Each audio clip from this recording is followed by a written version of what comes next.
Nama Rehani Putri, NIM 1820201090. Dosen pengampu Pak Willy Lonto MPD, Fakultas Ilmu Tarbiyah dan Keguruan Prodi PGMI. Malin Kundang adalah Kaba yang berasal dari Provinsi Sumatera Barat, Indonesia.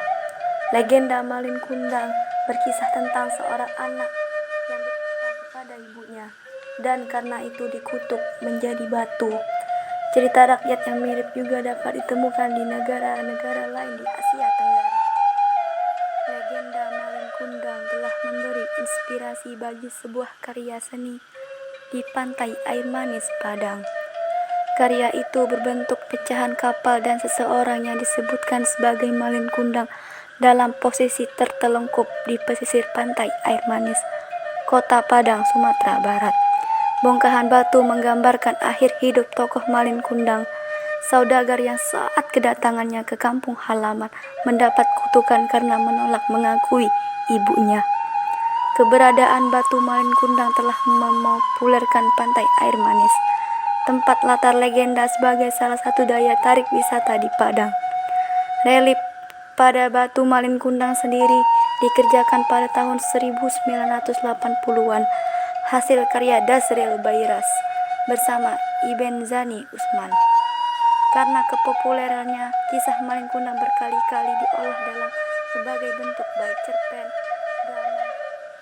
Inilah contoh animasi Malin Kundang yang saya buat.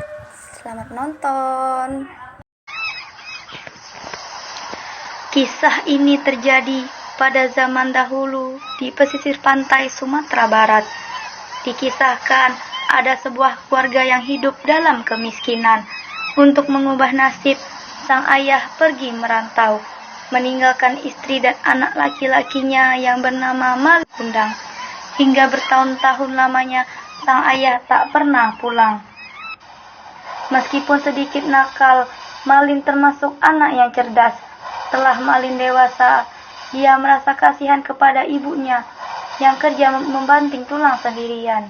Malin pun memutuskan untuk pergi merantau agar bisa menjadi orang kaya. Melihat tekad Malin yang kuat, sang ibu tidak tega untuk melarang. Dengan berat hati, sang ibu mengantar kepergian Malin. Setelah Malin pergi, tinggallah sang ibu seorang diri di gubuknya yang reot. Setiap hari ia memandang ke laut, sembari memikirkan nasib si Malin.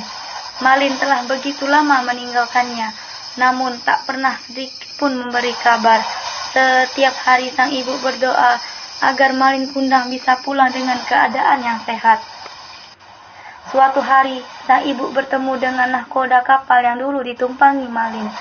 Nahkoda itu bercerita bahwa Malin sekarang telah menjadi saudagar kaya, memiliki banyak kapal dagang dan telah menikah dengan seorang putri bangsawan. Kabar itu membuat hati sang ibu menjadi bahagia dan ingin segera berjumpa dengan anaknya. Setelah lama menikah, Malin dan istrinya melakukan pelayaran ke kampung halaman.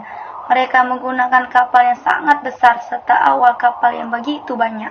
Sesampainya di dermaga, Malin disambut oleh penduduk desa. Sang ibu menanti dengan wajah penuh kebahagiaan. Setelah kapal berlabuh, Malin dan istrinya segera turun ke pantai. Tiba-tiba saja Malin dipeluk oleh seorang wanita yang berpakaian compang-camping. Betapa terkejutnya Malin saat mengetahui bahwa wanita itu adalah ibunya. Ibunya terlihat begitu tua dan kotor. Malin merasa malu melihat ibu seperti itu. Malin tidak ingin istrinya tahu bahwa wanita tua itu adalah ibunya. Sekuat tenaga, Malin mendorong sang ibu hingga jatuh dan mencaci makinya. Malin berkata bahwa ia tidak memiliki ibu yang tua dan kotor seperti itu. Kemudian Malin memberi perintah kepada awak kapalnya untuk berlayar kembali. Sang ibu hanya bisa menatap kapal anaknya yang semakin jauh berlayar. Dengan air mata berlinang, sang ibu berdoa kepada Tuhan. Ya Tuhan, apabila dia bukan anakku, aku akan memaafkan perbuatannya. Tetapi apabila dia memang benar anakku, aku mohon keadilan-Mu. Doa sang ibu akhirnya dikabulkan.